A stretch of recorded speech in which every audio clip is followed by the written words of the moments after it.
Hello viewers, আসসালামু আলাইকুম। আশা করছি আপনারা অনেক বেশি ভালো আছেন।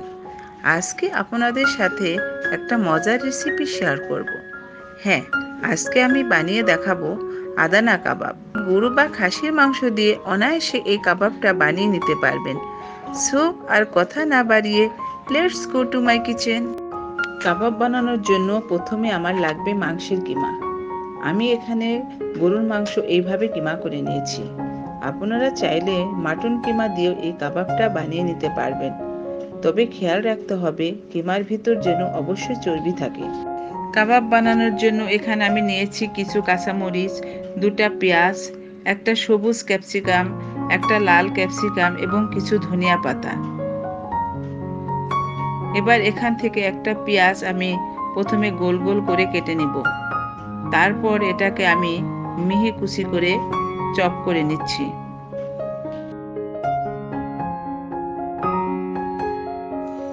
এবার পেঁয়াজগুলো আমি ফাইনলি চপ করে নিচ্ছি।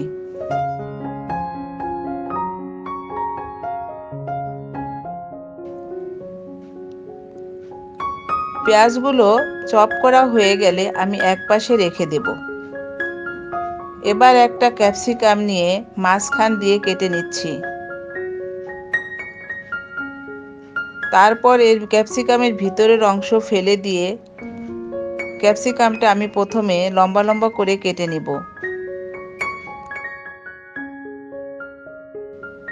লম্বা লম্বা করে কেটে নেওয়ার পর তারপর এই সবুজ ক্যাপসিকামটা আমি ফাইনলি চপ করে নেব। আপনারা এই কাবাবটা বানানোর জন্য যে কোনো ধরনের ক্যাপসিকাম নিতে পারেন। আমি এখানে 2 ধরনের ক্যাপসিকাম নিয়েছি। আমার সবুজ ক্যাপসিকামটা চপ করা হয়ে গেলে একইভাবে আমি লাল ক্যাপসিকামটাও কেটে নেব। তারপর আমি লাল ক্যাপসিকামটা ফাইনলি চপ করে নেব।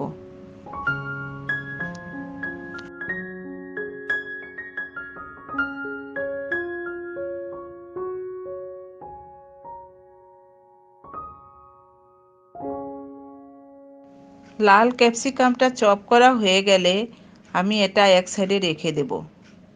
এবার কয়েকটা কাঁচামরিচ আমি মিহি কুচি করে নেব।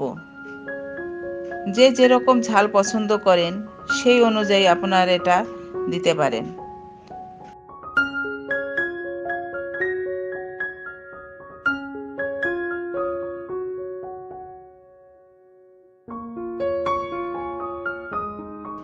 এবার আমি কিছু ধনিয়া পাতা মিহি কুচি করে কেটে নেব।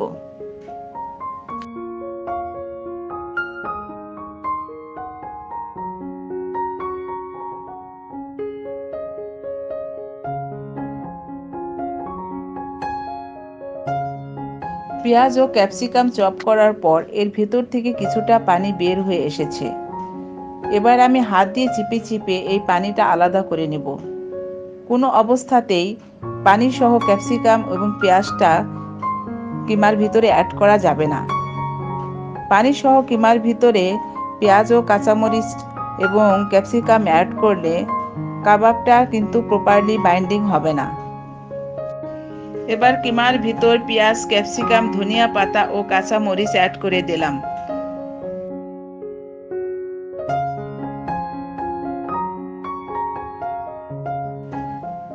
আরও দেব 1 টেবিল চামচ পরিমাণ কালো গোলমরিচের গুঁড়া। অ্যাড করব পরিমাণ মতো লবণ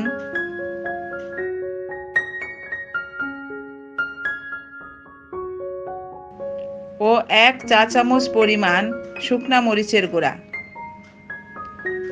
এসব দিয়ে কিমার সাথে খুব ভালোভাবে মাখিয়ে নিতে হবে।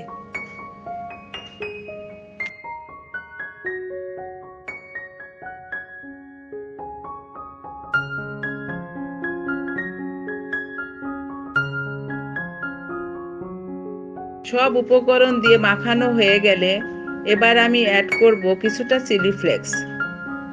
চিলি ফ্লেক্স দিয়ে আবার এটাকে খুব ভালোভাবে মাখিয়ে নিতে হবে। খুব ভালোভাবে মাখানো হয়ে গেলে মেরিনেশনের জন্য রেখে দেব 1 ঘন্টা। আমি এবার কাবাবটা বানানোর জন্য এখানে কয়েকটা হোমমেড শিক বানিয়ে নেব। আমার কাছে যেহেতু কোনো ফ্ল্যাট শিক নেই, এই জন্য হোমমেড কয়েকটা শিক বানিয়ে নেব। এই জন্য প্রথমে কয়েকটা সাসলিকের কাঠি নিয়ে তারপর ফয়েল পেপার দিয়ে এভাবে পেঁচিয়ে পেঁচিয়ে নিয়ে তারপর আমি শিকগুলো বানিয়ে নেব।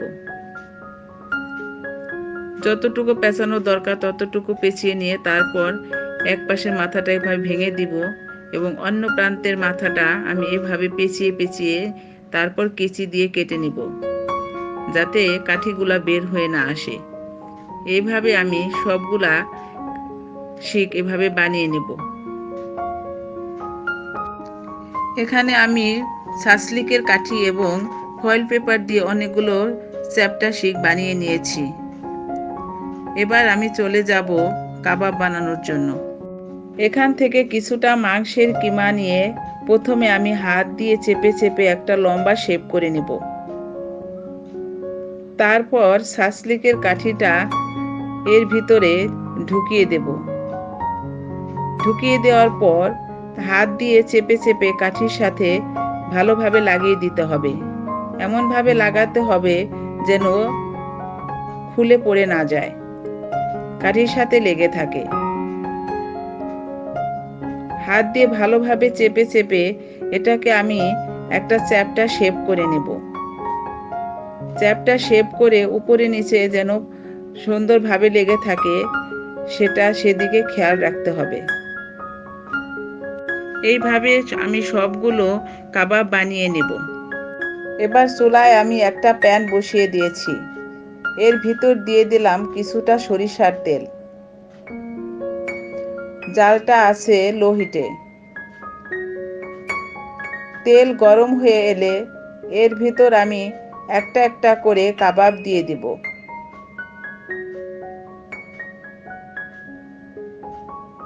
কাবাবগুলো দেওয়ার পর আমি 3 মিনিট অপেক্ষা করব। 3 মিনিট অপেক্ষার পর আমি এগুলো উল্টিয়ে দেব। আবারও 3 মিনিট অপেক্ষা করে ওই পিঠও আবার উল্টিয়ে দেব। এইভাবে 3 মিনিট পর পর কাবাবগুলো আমি উল্টিয়ে উল্টিয়ে ভেজে নেব।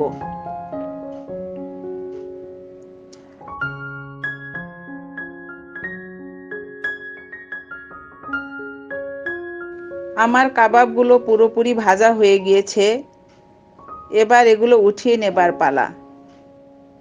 এইভাবে আমি সবগুলো কাবাব ভেজে নেব। সবগুলো কাবাব ভাজা হয়ে গেলে এবার আমি চলে যাব পরিবেশনে। কাবাবে একটা স্মোকি ভাব আনার জন্য চুলায় একটা কাঠকয়লা বসিয়ে দিয়েছি। কাঠকয়লাটা যখন লাল হয়ে আসবে তখন এখান থেকে উঠিয়ে আমি কাবাবের ভিতরে একটা বাটিতে রেখে দেব। এবার এর ভিতর একটু সরিষার তেল দেব। সরিষার তেল দিয়ে যখন ধোঁয়া বের হবে তখন এটাকে আমি ঢেকে দেব। ঢেকে আমি রাখবো 3 মিনিট। 3 মিনিট পর আমি ঢাকনা খুলে নেব। আমার সবগুলো কাবাব পুরোপুরি রেডি হয়ে গিয়েছে। এবার একটা কাবাব আমি ভেঙে দেখাচ্ছি। দেখুন ভিতরটা কি সুন্দর দেখাচ্ছে। আপনারা অনেকেই হয়তো এভাবে কাবাব বানিয়ে খেয়েছেন। আর যারা খাননি তারা একবার হলেও এভাবে আদানা কাবাব বানিয়ে খাবেন। আমার বিশ্বাস অবশ্যই ভালো লাগবে। আমার এই ভিডিওটি যার ভালো লাগবে অবশ্যই লাইক, শেয়ার ও সাবস্ক্রাইব করতে ভুলবেন না। আবার দেখা হবে অন্য কোনো মুখরোচক খাবারের ভিডিও নিয়ে। ভালো থাকবেন। আল্লাহ হাফেজ।